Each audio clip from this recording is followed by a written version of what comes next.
Hello guys, welcome to mystic Hindi tarot. कैसे हो आप सब लोग? आई होप आप सब लोग ठीक हो, अपना ख्याल रख रहे हो और पॉजिटिव सोच रहे हो। सो आज की रीडिंग भी एक कलेक्टिव टाइमलेस जनरल रीडिंग है। ध्यान रखिएगा, हर चीज़ आपके सिचुएशन से मैच करेगी ही वो ज़रूरी नहीं है। हो सकता है कुछ चीज़ें मैच करे, कुछ चीज़ें मैच ना करे, तो take it as it resonates. और आज के रीडिंग में हम देखेंगे कि जब आप दोनों के बीच सेपरेशन हुआ या आप दोनों नो कांटेक्ट में गए थे, तब उस पर्सन ने वो डिसीजन क्यों लिया, उनकी तब फीलिंग्स क्या थी और अब प्रेजेंटली उनकी फीलिंग्स क्या होने वाली है, और अगर हमें नेक्स्ट क्या एक्शन लेंगे वो दिखा तो वो भी मैं आपको बताऊंगी। तो देन एंड नाउ, पहले उनकी फीलिंग्स जब उन्होंने आपसे दूरी बनाई या जब आप दोनों के बीच में प्रॉब्लम्स आए, दूरियां आई, जो भी हुआ, नो कांटेक्ट हुआ या उन्होंने आपको गोस्ट कर दिया, जो भी किया उन्होंने, तब उनकी फीलिंग्स आपको लेकर क्या थी और अब उनकी फीलिंग्स इस वक्त करंट एनर्जी उनकी क्या है आपको लेकर, क्या चाहते हैं वो आपसे, उनकी इंटेंशन क्या है, वो हम इस रीडिंग में देखने की कोशिश करेंगे। ये कार्ड रीडिंग है, कैंडल वैक्स रीडिंग नहीं है, क्योंकि आपको बहुत पसंद आती है मेरी कैंडल वैक्स रीडिंग। लेकिन आज हम कोई कैंडल वैक्स रीडिंग नहीं कर रहे। डिवाइन हिंदी टैरो पे मैंने नो कॉन्टैक्ट वालों के लिए स्पेशली एक वीडियो डाला है आज ही कुछ घंटे पहले, तो आप देख सकते हो अगर आप इंटरेस्टेड हो। कैंडल वैक्स रीडिंग है। और एक ज़रूरी बात बताना चाहती हूँ कि अगर आपको मुझसे पर्सनल रीडिंग लेनी है, आपको बहुत पेशेंट रहना होगा, बहुत वेट करना पड़ेगा, क्योंकि स्लॉट्स बहुत कम है, बहुत जल्दी फुल हो जाते हैं स्लॉट्स, लिमिटेड स्लॉट्स होते हैं। ठीक है, तो मैं क्वांटिटी से ज़्यादा क्वालिटी पे फोकस कर रही हूँ कि मैं कम लोगों को भले ही रीडिंग दूँ लेकिन अच्छे से दे पाऊँ। ठीक है, सो मेरा जो जब भी मेरी पर्सनल रीडिंग ओपन होती है, मेरा व्हाट्सएप नंबर मैं इंस्टाग्राम के पेज के बायो में ही अपडेट करती हूँ। ठीक है, अगर वहाँ पे लिखा है पर्सनल रीडिंग क्लोज्ड, तो फिर आपको ब्रेसलेट के नंबर पे मैसेज करके ये नहीं पूछना है कि पर्सनल रीडिंग करनी है, कैसे करनी है, क्या करनी है। वहाँ से आपको कोई रिप्लाई नहीं आएगा। ब्रेसलेट का नंबर सिर्फ ब्रेसलेट के लिए है और पर्सनल रीडिंग का नंबर सिर्फ पर्सनल रीडिंग के लिए होता है। ठीक है, I hope I have made it clear. यहाँ पे कमेंट्स में अगर कोई आपको कोई फेक नंबर देता है मेरा फ़ोटो लगा के अपने प्रोफाइल पे, तो आपको अवेयर रहना है। मैं नहीं चाहती कि आप किसी भी फेक इंसान के प्रॉब्लम में किसी भी प्रॉब्लम में आप फंसो। मैं नहीं चाहती कि कोई आपसे पैसे ले ले और आपको रीडिंग ना दे, तो प्लीज़ बी अवेयर। मेरे कमेंट्स में मैं कभी भी नहीं बोलती हूँ कि ये नंबर है मेरा, इस पर मैसेज करो और रीडिंग लो। मैं आपको हमेशा बोला तो मैं यही बोलूँगी कि इंस्टाग्राम पे मेरा नंबर है, आप जाके वहाँ से मेरा नंबर ले लो, वही जेन्युइन नंबर है। ठीक है, so I have made it very clear. Now let's start the reading.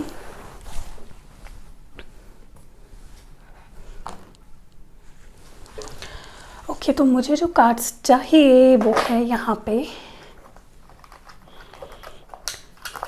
Okay, सो अभी मैं जो यहाँ पे कार्ड्स निकाल रही हूँ, यहाँ पे वो होंगे आपके पर्सन की फीलिंग्स पहले क्या थी, और यहाँ पे होंगे प्रेजेंट में अभी आपके पर्सन की फीलिंग्स आपको लेकर क्या है। वीडियो को प्लीज़ लाइक कर दो आप, मुझे बहुत अच्छा लगता है जब आप वीडियो को लाइक करते हो। कोई लाइक एम नहीं है, आप जितना करना चाहो कर सकते हो। कल का लाइक एम तो आपने पूरा कर दिया and I am so thankful. Thank you guys, मतलब एक्सपेक्टेशन से ज़्यादा ही कर दिया। Thank you. चलो, पहले आपके पर्सन की फीलिंग्स आपको लेकर क्या थी जब आप दोनों के बीच ब्रेकअप हुआ या प्रॉब्लम्स हुई। यहाँ पे है number 22, confusion number 36 and last strength of vulnerability number 4। इस वक्त आपके पर्सन की एनर्जीज में क्या शिफ्ट आए हैं, क्या फील करते हैं आपको लेकर, इस रिश्ते को लेकर। रैडिकल क्यूरियोसिटी,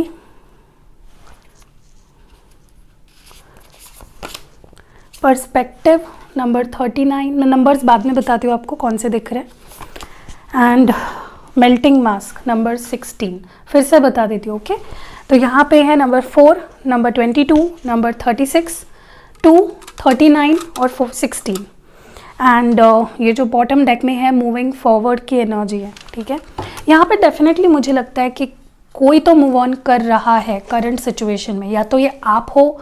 मैं ये नहीं बोल रही हूँ, देखिए मूव ऑन करने का मतलब ये नहीं होता है कि सब छोड़ छाड़ के आप अपने लाइफ में किसी और के साथ ज़िंदगी बिताने के सपने देख रहे हो या किसी और को डेट करने लगे I am not talking about that kind of moving on. मैं बोल रही हूँ कि यहाँ पे कोई ऐसा है जो परेशान हो गया है, जो भी आप दोनों के बीच हो रहा है या हुआ, कोई तो यहाँ पे ऐसे स्टेज पे आके खड़ा हो गया है या फिर ऐसे सिचुएशन में है कि वो परेशान हो गया है, ठीक है, उसने गिव अप कर दिया है, उसके इमोशंस उसका साथ नहीं दे रहे हैं। ओके, अब बात करते हैं पहले जब उन्होंने आपसे दूरी बनाई या आप दोनों के बीच में जो भी प्रॉब्लम्स आए, तब इस पर्सन की एनर्जी क्या थी। पहली चीज़ तो मुझे लगता है, देखिए आप दोनों एक दूसरे के लिए एक हैप्पीनेस का ज़रिया रहे हैं। वो आपके हैप्पीनेस का रीज़न थे, आप उनके खुशी का रीज़न थे, आप दोनों एक दूसरे को काफ़ी सपोर्ट करते थे। लेकिन मुझे लगता है कि उनके आसपास, उनके सर्कल में कुछ ऐसे लोग थे जो उन्हें इन्फ्लुएंस करते थे। ओके, हाईली इन्फ्लुएंस्ड थे आपके पर्सन, और कहीं ना कहीं आपके सपोर्ट से, आपके प्यार से ज़्यादा, या आपके साथ जो एक उन्हें फीलिंग होनी चाहिए, कंफर्ट होनी चाहिए, उससे ज़्यादा कंफर्ट, उससे ज़्यादा अपनापन उन्हें कहीं और फील हो रहा था। ठीक है, मैं ये नहीं बोल रही हूँ कि रोमांटिक ही थी कोई थर्ड पार्टी, लेकिन मुझे फ्रेंड्स या उनके आसपास की संगत, लोग, सिचुएशंस ऐसे दिख रही है जहाँ पे उन्हें लगा कि they will be fine without you.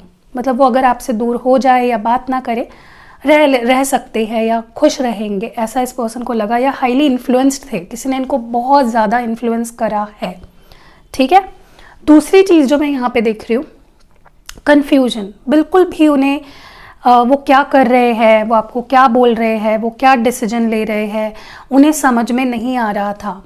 ठीक है, टोटली कंफ्यूज्ड थे, totally out of their mind थे, क्लियर डिसीजंस नहीं ले पा रहे थे, ट्रांसपेरेंसी नहीं थी उनके विचारों में, उनके एक्शंस में, और सही डिसीजन नहीं लिया है। जहाँ तक कि मुझे दिख रहा है, डेफिनेटली आप दोनों में से इसी पर्सन ने कोई गलत डिसीजन लिया, या तो आपको छोड़ दिया, गोस्ट कर दिया, आपको इग्नोर करना शुरू कर दिया, किसी और को चूज़ कर लिया, ऐसा कुछ इस पर्सन ने किया। और वो क्यों किया, क्लैरिटी नहीं थी अपनी फीलिंग्स को लेकर। ठीक है, मुझे ये भी लगता है कि इस पर्सन को थोड़ी प्रॉब्लम रही है अच्छे से अपनी फीलिंग्स को सच्चाई से एक्सप्रेस करने की। ठीक है, क्योंकि उतनी वल्नरेबिलिटी शो करना इस पर्सन के लिए, वल्नरेबिलिटी मतलब पता है क्या होता है, हमारे जो इमोशंस होते हैं ना, उसको जैसे तैसे सामने वाले के सामने प्रेजेंट करना।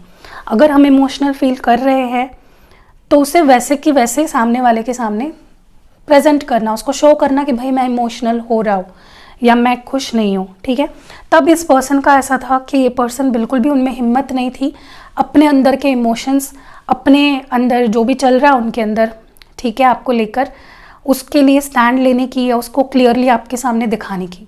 तो टोटली एक लो वाइब्रेशन एनर्जी थी। अब बात करते कि अभी प्रेजेंटली राइट नाउ जब आप ये वीडियो देख रहे हो, मोस्ट प्रोबेबली अभी राइट नाउ की एनर्जी इनकी क्या है।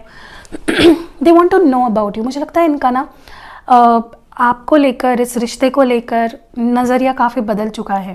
पहले ये पर्सन, भले ही कुछ भी इनका नज़रिया रहा हो, अभी इस पर्सन का नज़रिया आपको लेकर टोटली चेंज्ड मुझे दिख रहा है। पहले से काफ़ी ट्रांजिशन हुआ है, काफ़ी पॉजिटिव बदलाव हुए हैं, क्योंकि अब ये पर्सन आपको फिर से जानना चाहते हैं, एक नए नज़रिए से, एक नए तरीके से आपको जानना चाहते हैं। एंड इनकी क्यूरियोसिटी दिन ब दिन आपको लेकर बढ़ती जा रही है, अट्रैक्शन बढ़ता जा रहा है। देखिए, जब हम किसी के साथ नया नया रिश्ते में होते हैं ना, तब कितना हमें इंटरेस्ट होता है उनके बारे में जानने का।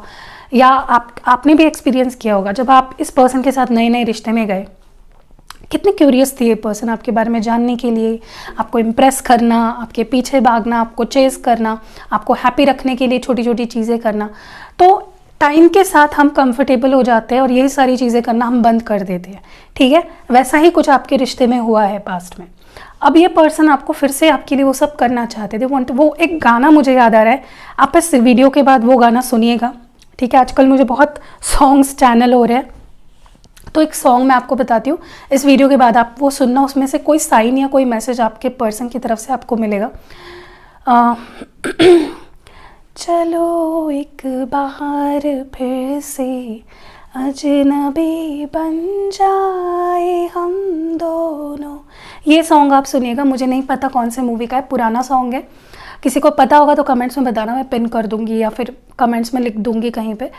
बट ये सॉन्ग ज़रूर सुनना, चलो एक बार फिर से अजनबी बन जाए हम दोनों। तो ये पर्सन रीसेट करना चाहते हैं, they want to know you now, मतलब उनका इंटरेस्ट बढ़ रहा है, उनका पैशन अट्रैक्शन आपके लिए बढ़ रहा है, एंड वो आपको फिर से एक नए नज़रिए से जानना चाहते हैं, इस रिश्ते को एक नए सिरे से शुरुआत करना चाहते हैं।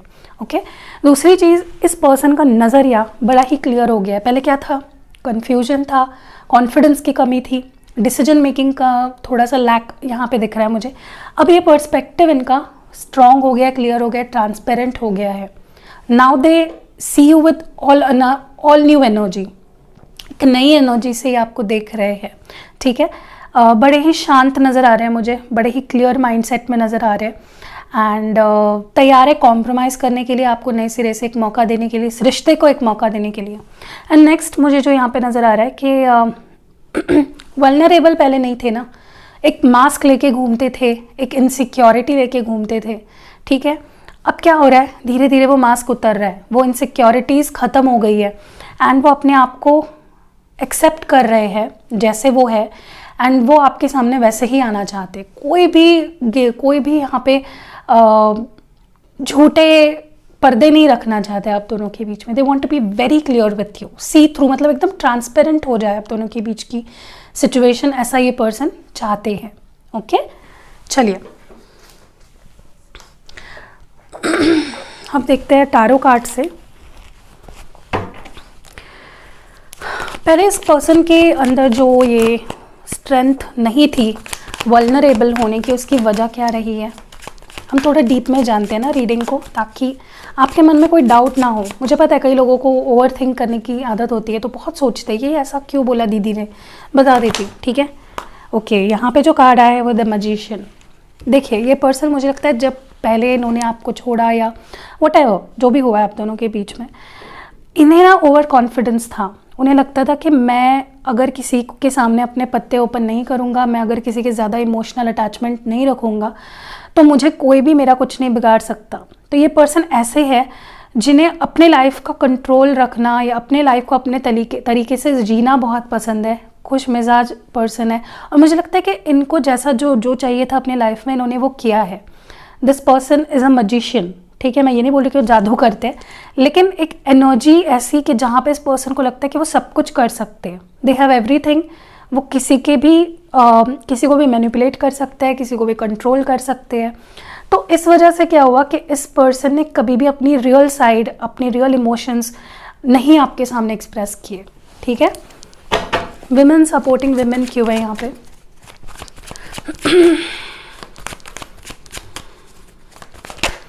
गाइस, मुझे लव लेटर के लिए बहुत रिक्वेस्ट्स आ रहे हैं, मैं करूँगी, डोंट वरी, करूँगी मैं।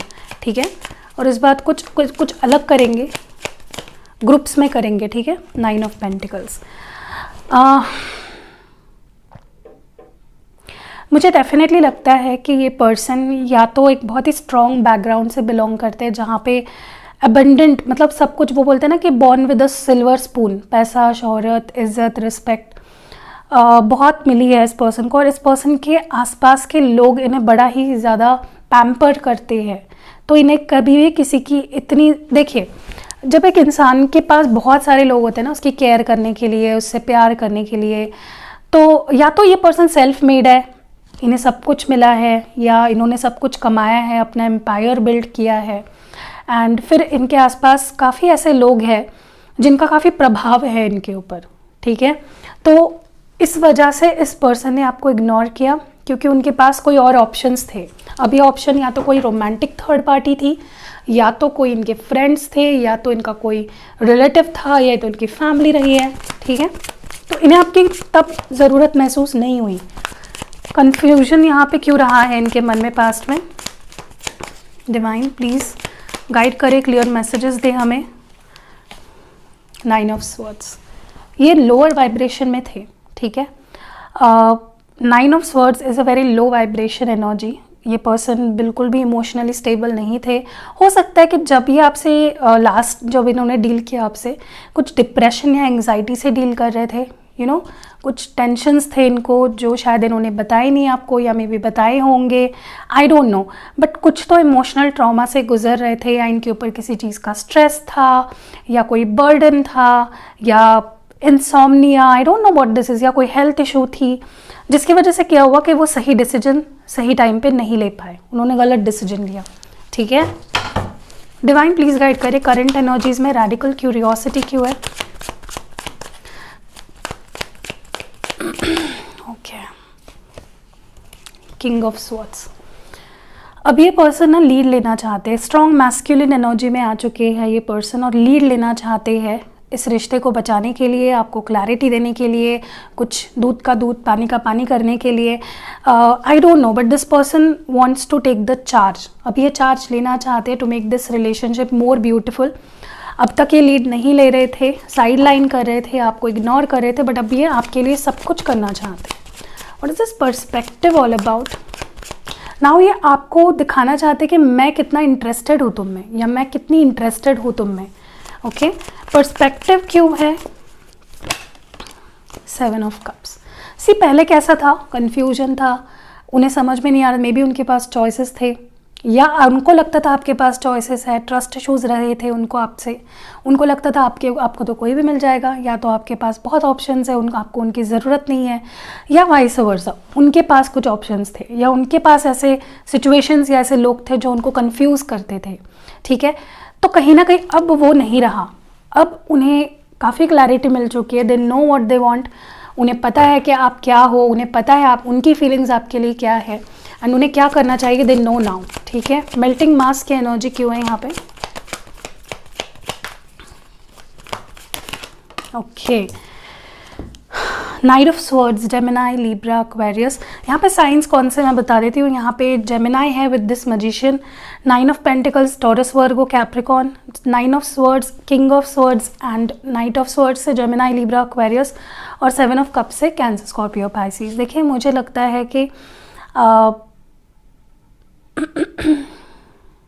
थोड़ा सा ये पर्सन ने अपने आप को से फाइट किया है, अपने आप से लड़े हैं, they have gone with in themselves. May be आसपास के लोगों ने उन्हें ट्रिगर कर दिया या आपके गुस्से ने उन्हें ट्रिगर कर दिया। I don't know whose the energy this is. या तो ये उनकी एनर्जी रही है जहाँ पे पहले वो कुछ और दिखाते थे, बाद में उनकी रियलिटी आपके सामने आई, या फिर उनके आसपास सिचुएशंस ऐसी बन गई जिनसे उन्हें लड़ना पड़ा, स्ट्रगल करना पड़ा, एंड जिसके बाद वो एक ओपन अप हो गए। थोड़ा सा ओपन अप वाली एनर्जी मुझे यहाँ पे दिख रही है। ठीक है, एंड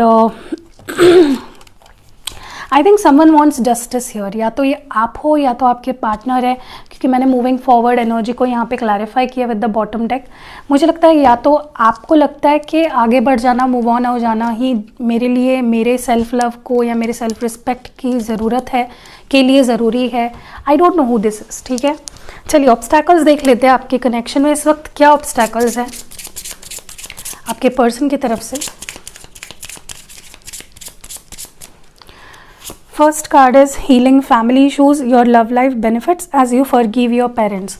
देखिए या तो ये इस पर्सन की प्रॉब्लम है कि इनके फैमिली में कुछ इश्यूज़ है, हो सकता है कि कुछ चाइल्डहुड इश्यूज़ या ट्रॉमाज रहे हो, या ऐसे पर्सन या आपके पर्सन ऐसे फैमिली से बिलोंग करते हैं जहाँ पे उनकी नहीं पटती है, फैमिली का प्रेशर रहता है करियर के लिए, शादी के लिए, I don't know what, controlling family हो सकती है, मैनिपुलेटिव फैमिली भी होती है, तो कुछ टॉक्सिक रिश्ता है। या तो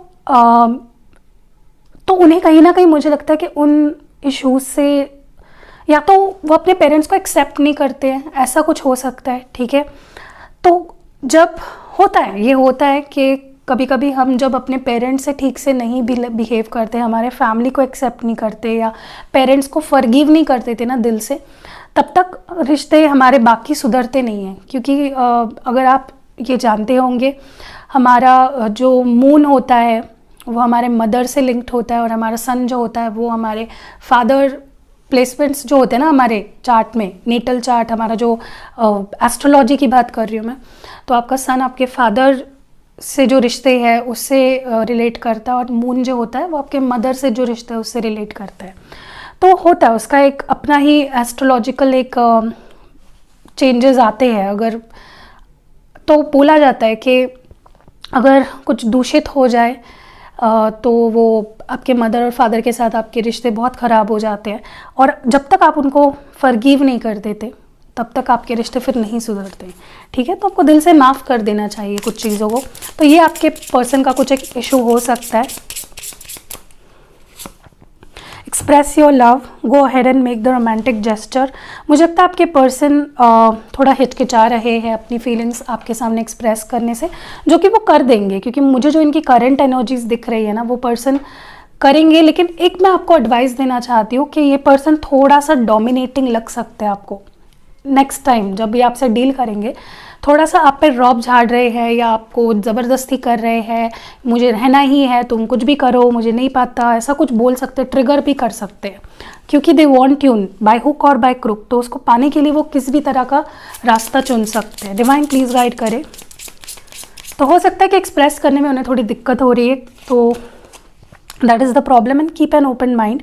Your soulmate may differ from your usual type and yes, हो सकता है आप जैसा पर्सन कभी उन्हें मिला ही ना हो आपसे पहले, आप में भी उनसे कुछ अलग हो, आपका कल्चर अलग है, आपकी अपब्रिंगिंग अलग हो सकती है, आपके रिलीजन टोटली डिफरेंट है, रहन सहन लाइफस्टाइल कुछ अलग है। तो ज़रूरी नहीं होता कि हम जिससे प्यार करते हैं वो हमारे जैसा हो, ठीक है। कभी कभी तो 7 समुंदर पार के लोगों से भी हमें प्यार हो जाता है। तो आपके पर्सन उस चीज़ को एक्सेप्ट नहीं कर पा रहे हैं, आपकी किसी बात को या आपके रहन सहन को, आपकी लाइफस्टाइल को, आपकी समझ को, आपकी थिंकिंग को, कुछ तो है आपकी जिससे वो अभी रिलेट नहीं कर पा रहे हैं। तो दे मस्ट अंडरस्टैंड दिस, ठीक है। आपके साइड से भी देख लेते हैं what is the obstacle from your side. Divine please guide करें, ऑब्स्टैकल क्या है आपके साइड से इस रिश्ते में। Soulmate, yes this is your soulmate. So this is your soulmate. आप जिससे डील कर रहे हो ये आपके सोलमेट है, और सोलमेट का रिश्ता बहुत ही ब्यूटीफुल होता है। तो अभी तक तो कोई मुझे आपके साइड से प्रॉब्लम नहीं लग रही है। देखते हैं next. Give your relationship a chance, work on your partnership. तो अगर आपने गिव अप कर दिया है, मूव ऑन होना चाहते हो, तो आपको सोचना चाहिए, ठीक है। देखिए एंड में आपका डिसीजन है, आपको क्या करना है। आप गुजरे उस सिचुएशन से, आपको ज़्यादा पता है अपने पर्सन कैसे है, तो आप डिसीजन लीजिए। मैं बस आपको बता रही हूँ जो आपको यूनिवर्स बताना चाहता है, ठीक है, कि आप इस रिश्ते को एक मौका दीजिए, वर्क कीजिए, काम कीजिए उस पर। एंड आखिरी जो है, let your friends help you, ask for and accept supports from others. तो अगर कोई आपको मदद करना चाहता है इस रिश्ते को ठीक करने के लिए, आपके कोई दोस्त या करीबी, उनकी मदद लीजिए या फिर मांगिए, ठीक है। आपका रिश्ता बेटर होने के स्कोप है, बट अगर आप किसी से मदद लेते हो तो ही। एंजल गाइडेंस देख लेते हैं। आपके मन में कोई सवाल होगा प्लीज़ पूछिए डिवाइन से। ओह गॉड, डिवाइन प्लीज़ गाइड करे, हमारे व्यूअर के मन में जो भी सवाल है उसका जवाब दीजिए। एक ही कार्ड निकालूंगी मैं। The situation will improve. देखिए मैंने बोला आपको जो भी अभी चल रहा है टेम्पररी है, ऐसा नहीं है कि लाइफ टाइम में ऐसा चलता रहेगा। सो उसको चांस दीजिए, समझिए, आप अपने विवेक से अपना डिसीजन लीजिए। सिचुएशन डेफिनेटली इम्प्रूव होगी, मतलब ठीक होगी, ठीक है, बेटर होगी। So that was it guys. कैसी लगी आपको ये रीडिंग कमेंट्स में ज़रूर बताइएगा। रीडिंग पसंद आई है तो एक लाइक ज़रूर चिपका के जाइएगा जाते जाते, और इंस्टाग्राम पे फॉलो करिएगा ताकि ब्रेसलेट और पर्सनल रीडिंग को लेकर आपको अपडेट मिलती रहे। सी यू इन नेक्स्ट वीडियो।